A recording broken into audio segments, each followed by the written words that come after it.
Coming up on Midco Motorsports, the 25th annual Dakota Classic Modified Tour stopped at Eldora Speedway in Mandan.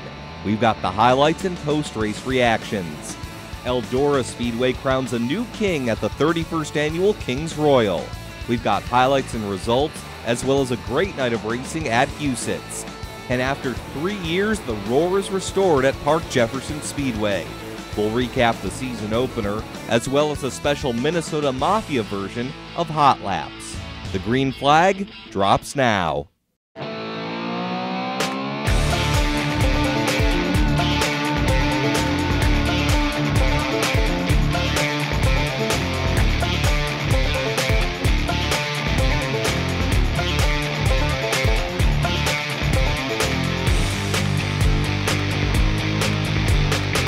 Good evening, everybody. I'm David Brown, and this is Midco Motorsports. The Dakota Classic Modified Tour is the longest-running modified series in the upper Midwest. It consists of drivers competing on 6 consecutive nights at 6 different tracks. This year marked the 25th anniversary of the tour, and it stopped at Dakota Speedway Friday for stop number 5 of racing. Gentlemen, start your engine! The first feature of the night was the IMCA Stock Cars. 2013 champion Elijah Zevenbergen came into the night with the points lead, winning 3 of the first 4 races on the tour. But to start, it was the 81 of Matt Speckman who jumped out to the early lead. 3 laps into the 25-lap feature, it's the 20F of Dalton Flory fighting his way to the front and getting around Speckman. Flory won the feature on night 2 in Estevan, Saskatchewan. He's the only other winner on the tour thus far outside of Zevenbergen. We're now on the 10th lap and a familiar car gets around Flory. It's his dad in the 20 car, Joe Flory. Joe's looking for his first win on the tour in 5 years. But like most of the other races on the tour, the 66Z of Zevenbergen would make its way to the front to challenge the Florys. However, the 10J car would spin out and cause a caution, bringing everybody together for a restart. And the defending champion would not be able to catch Joe Flory. He finally picks up his first win on the tour, while his son Dalton finishes in 3rd behind Zevenbergen. Let's take a look at the completed tour standings. Despite the victory on Thursday, Joe Flory wasn't able to finish in the top 5, but his son Dalton finishes in 1st by only a 5-point margin in front of Zevenbergen. Kerry Misner finished the tour in 3rd, with Jake Nelson and Greg Wickman rounding out the top 5. The IMCA Modified class saw a record 92 cars race to get into the 25-car feature. Here they salute the fans before the start of the A-Main. And a great story to begin this race. Points leader Jeff Taylor, who normally drives the 5T, wrecked his car in qualifying, but he still makes the race with a provisional spot. Teammate Sean Strand let Taylor use his 99 backup car. If Strand wouldn't have done that, Strand would have actually had the last spot in the feature race. Now early in the contest, Mark Dahl in the Flaming 1 car and the 30G of Jordan Grabowski would lead the pack. They would exchange the lead before Grabowski would pull ahead of Dahl for good. The crowd favored 11K of Jeremy Keller on his home track. It would make its way up to Dahl, and the 2 of them and the 00B of Mason Big Eagle would battle it out, but Big Eagle would eventually hold them off and finish in 2nd. And that's because nobody was catching Grabowski on this night. He makes his way through lap traffic, trading a little paint with the 89, but still keeping control, as the driver from Beatrice, Nebraska cruises to his 2nd feature win on the tour. Mandan's own Jeremy Keller finishes in 3rd. Definitely cool. This is one of the coolest racetracks we've been to, racing top to bottom. So this is like stuff we race at home, you know. So this more fits my driving style, I guess, a little bit, and just real excited and had a good car tonight. The win on Thursday helped Grabowski take the 2nd spot in the final tour standings, as he was 26 points behind leader Jeff Taylor. Minot's Stephen Pfeiffer finishes the tour in 3rd, with Ryan Reuter and Brian Mullen finishing in 4th and 5th, respectively. On to River City Speedway now, and Hall of Fame boxer Virgil Hill at the bullring, tossing candy out to the kids. We'll start out with the street stocks. West Fargo's Mike Anderson in the 18 car. He came into the night on top of the points chase, and he'd also start on the pole. He'd be up front 8 laps in when the 7 car spins out, and that would take out a couple of heavy hitters in the 25 of Ryan Johnson and the 81 of Jordan DeRay. Those guys would finish 4th and 6th, respectively. Anderson would lead the race wire to wire and extend his points lead, as well as bring home the midseason track championship trophy. Next up were the Midwest Modifieds. Darren Fow came into the race just 1 point ahead of 2013 track champion Tyler Peterson. Peterson in the number 1 TPO machine started in second, but jumped to the front on the very first lap. A lap 7 restart saw Fow in the 86C right on Peterson's tail, and these two would fight it out till the very end. But Peterson holds the lead throughout and takes home the checkered flag. He takes home the midseason championship trophy as well as the points lead. In the late models, Brad Seng, Dustin Strand, Joey Peterson, and Mike Balkin started 1, 2, 3, 4, the same as they sat in the point standings heading into the race, and boy did they put on a show. Seng held the lead late until Peterson gets around the 12S with just 4 laps to go. Balkin in the 10 would also make his way around Seng, but the 7P of Peterson picks up his 3rd feature win this season in Grand Forks. Now earlier in the evening, the first of 2 Outlaw Sprint features to make up for a June 13th rainout. Lap 7, T. Young in the number 4 out of Devil's Lake. He's out in front when Grand Forks' Austin Pierce in the 2 car gets underneath and around Young. Young would later wreck and be unable to finish. Pierce would hold on to the lead throughout the final 16 laps to pick up his first career win at his hometown track. With points leader Lou Kennedy Jr. out with a knee injury, Pierce had a chance to lead the night with the points lead if he could repeat his victory in the 2nd Outlaw Sprints feature. But the man on the pole, Chris Sherrick, in the number 1 car was flying from the start. Making it look easy, holding off Dynamite Mark Dobmeyer, the 13 would be involved in a multi-car wreck and managed to finish in 4th place. And Pierce would work his way to the front after starting 7th again for this race.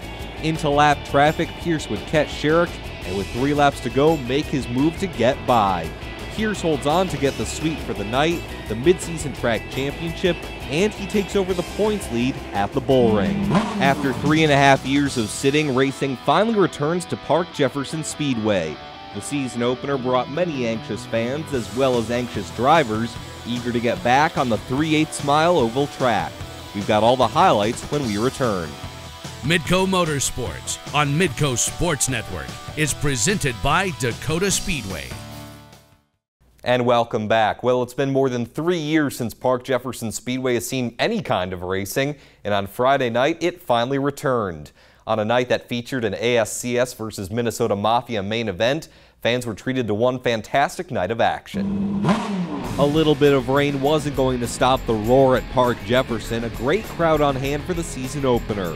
For the hobby stocks court, things got very interesting early on. On the first lap, the 81 of Jason Felix spins out between turns 1 and 2, and the drivers behind him had nowhere to go, causing a 4-car pileup. Tyler Thompson in the yellow 15 easily got the worst of it, and he was done for the night. So on the restart, it's the 8X of Andy Hoffman jumping out in front, and despite a late push from Kent Hustad on the last lap, Hoffman didn't have any troubles winning this one. Hustad was the runner-up, with Jeremy Smith taking 3rd, Jake McClure in 4th, and David Miller rounding out the top 5. And now for the main event, the ASCS versus Minnesota Mafia 21-car feature. We pick things up on lap 2. It's Tyler Drucke in the 12 car, passing the 29 of Russ Hall, and you know what they say, rubbing is racing. Fast forward a couple of laps now. After starting 10th, the 53 of Jack Dover moves into the 3 spot, and he wouldn't be done there. After a caution restart, Dover moves past Hall for the 2nd place position. Leader Drucke has some trouble in turn 4 and goes into the wall, bringing out the caution and opening the door for Dover to move into 1st. Dover takes the restart in the lead, and he was able to get by lap traffic and eventually hang on for the victory. We've ran here 3 or 4 times. I think we've won all of them except for one. So, this proves tonight that we still know how to get around here, and looking forward to coming back here in August. Well, the ASCS won this matchup, but let's take a look at the current point standings for the Minnesota Mafia. After a 4th place finish on Friday, Kaylee Garst remains on top of the standings. Greg Baker is 26 points behind Garst, while Casey Hesser, Jody Rosenboom, and Ryan Bickett round out the top 5. Midco Sports Network's Rod Pattison caught up with the godfather of the Minnesota Mafia. Shane Phillips joins Rod to discuss more about the Mafia and how the group got started in hot laps, coming up next. Midco Motorsports on Midco Sports Network is presented by Dakota Speedway.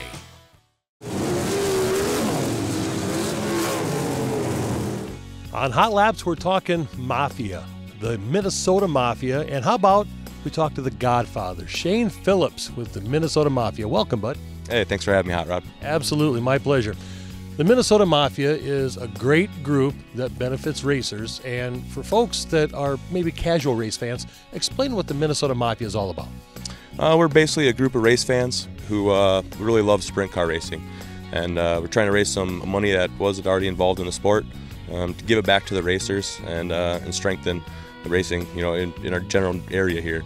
The cost of the sport has never been higher, and the purses, because of economics and whatever else, have not really matched that. And so we want to try to bridge that gap a little bit, and just bring an extra incentive to have the guys come and entertain us on Friday, Saturday, and Sunday nights. It's an organization to help racers, but it's not a sanctioning body. Explain the difference between the two. Yeah, we have a series of races that we participate in. We couldn't do it without the partnerships of the tracks and sanctioning bodies that we partner with, such as a Jackson Speedway Touring Series, Houston Speedway regular nights, here at Rock Rapids, which are reopening, and we'll be participating into ASCS Midwest, the Nebraska 360 Sprint Series. All these places, our sanctioning bodies charge the tracks sanctioning fees. We just show up at the racetracks, bring nightly awards, hard charger, tough luck, long haul awards, and take the results each night, add them up at the end of the season, and distribute our point fund money to the people who run enough races to qualify. I give you a bad time, called you the Godfather, but there are a lot of people involved. There's 3 of you that head up the Minnesota Mafia, but other behind-the-scenes people too. Yeah, there's a group of about seven guys. Myself, Eric Gordon, AJ Lusk, Tom Evans, Nick Lusk, Shane Tronson, and Derek Lusk. We all make cooperative decisions, and we all bring different things to the table. We've all been involved in one way or another in racing. Ice scrape mud. A couple guys are current drivers and former drivers, crew chiefs, and just a couple fans in there as well. So we have a good perspective on things. As far as what the racers need, what the fans kind of want, and go from there. And obviously the electronic media has helped you guys a ton with Josh Holt and the website. Yeah, we've been real fortunate. Josh Holt at Drivers Websites have basically given us a free website to use to help spread our message out there. Also, we use our social media, which doesn't cost anything, obviously, and we can reach a lot of people, frankly, without a lot of cost. We don't advertise. We don't charge a sanctioning fee because we're obviously not a sanction. We pay our own way into the races that we participate in. So every dollar that we sell through, or every dollar we raise through merchandise sales or donations or sponsorships, goes directly back to the racers involved. You guys have a great organization going. We wish you nothing but continued success and keep up the good work, bud. Hey, thanks. Appreciate it. All right, that again, Shane Phillips. And for more information, log on to the website, theminnesotamafia.com. Well, there are only 6 events left for the Minnesota Mafia, with 3 of those races coming up this weekend. There will be one event in August at Park Jefferson Speedway, and the season finale for the Mafia will be Sunday, September 28th at Jackson Speedway. Eldora Speedway plays host to one of the biggest races of the summer for the World of Outlaws, and it's known as the King's Royal. See who gets crowned when Midco Motorsports rolls on. Midco Motorsports on Midco Sports Network is presented by Dakota Speedway. Well, Saturday night marked the 31st annual King's Royal at Eldora Speedway, and with a jam-packed crowd looking on, Donnie Schatz, David Gravel, and Kerry Madsen battled for $50,000 and the right to be called the King. Donnie Schatz and David Gravel start in the front row and lead the pack to the starting line for the 40-lap race. Gravel jumps out to the early lead, but Schatz is hot on his heels. 1 lap later, we'd have a great battle for the 5th spot, as Steve Kinzer in the 11 and Kevin Swindell in the 71S go at it. Swindell uses the cushion to get past the 11 car of Kinzer. Fast forward to the 9th lap now as Schatz uses the inside of turn 4 to steal the lead from gravel. A spin out from Logan Schuart causes the field to restart just as the leaders were getting into lapped traffic. On that restart, gravel regains the lead from Schatz, but keep your eye on the 29 car of Kerry Madsen. He uses the high side of the track to go from 5th all the way to 2nd. One lap later, Madsen uses a nice slide job on the inside of gravel to take the lead. So after the restart, Madsen jumps from 5th to 1st in just over 2 laps. After building a nice lead, Madsen took the white flag, but the caution lights came on for Shane Stewart as his 2 car has problems on the back stretch. So they had a green, white, and checkered sprint to the finish, and the madman Kerry Madsen was able to hang on for the thrilling victory. But still no change in the World of Outlaws point standings as Fargo's Schatz holds on to a 66-point lead over Darren Pittman. Paul McMahon, Joey Saldana, and Kerry Madsen round out the top 5. From Eldora Speedway, we go to Huset's, where a great crowd was on hand for Sunday's action. We pick things up with the hobby stocks with David Beeman in the Y4 getting the early lead, but things would get messy a couple of laps later, however, as the drivers go 4 wide into turn 4. Zach Olivier in the 71 car looks to get the worst of it, but he would come back and finish in 5th. After the restart, we'd have a 3-way race for the lead, and it's the 44 car of Chad Cooner passing Beeman using the inside of turn 1. The 57 of Pat Stofferan also makes the pass and moves into the runner-up spot. Meanwhile, after starting 12th, points leader Dustin Gulbranson works his 6 car through the field and into the 4th spot. But nobody was going to catch Chad Cooner as he hangs on to win his first race at Huset's this season.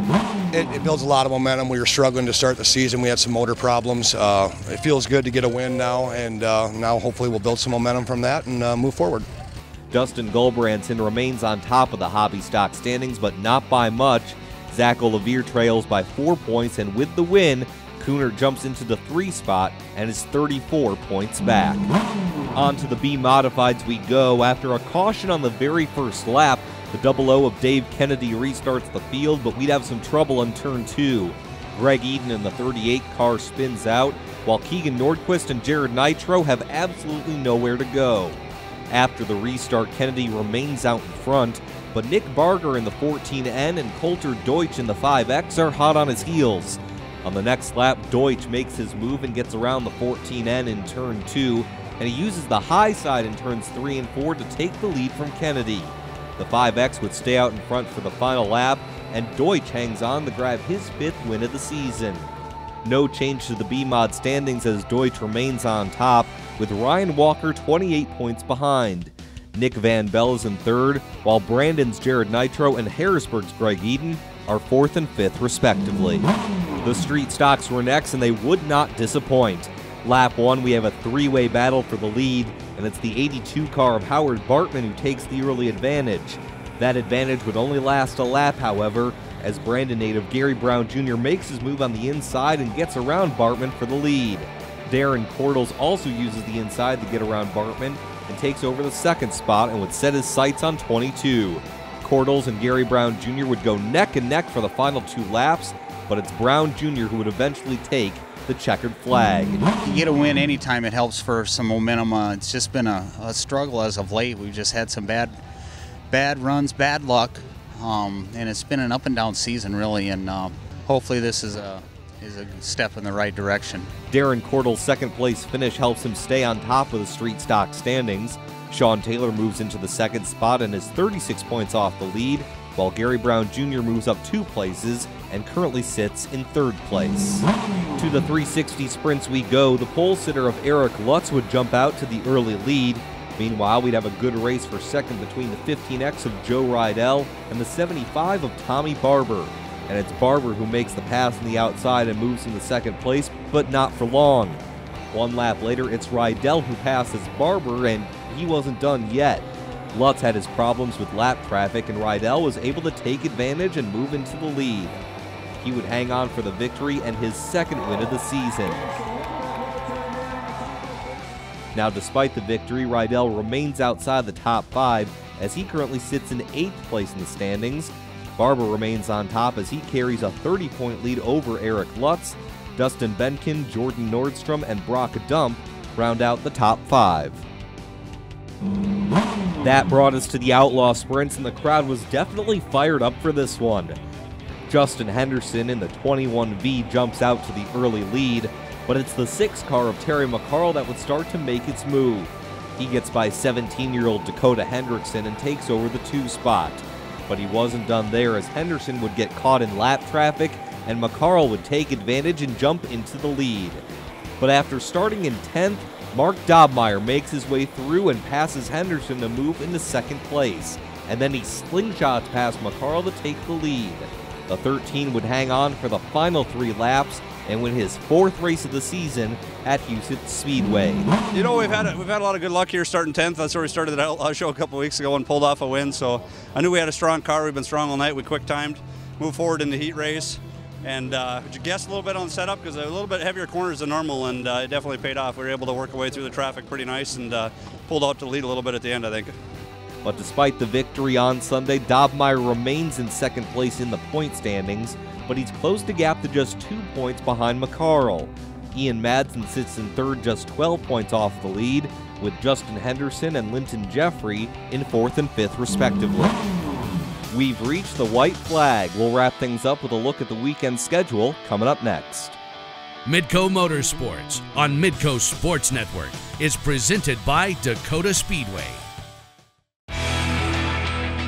Well, here's a look at the Midco Motorsports calendar for the weekend ahead. Enjoy the races, everybody. We'll see you back here next week for another edition of Midco Motorsports.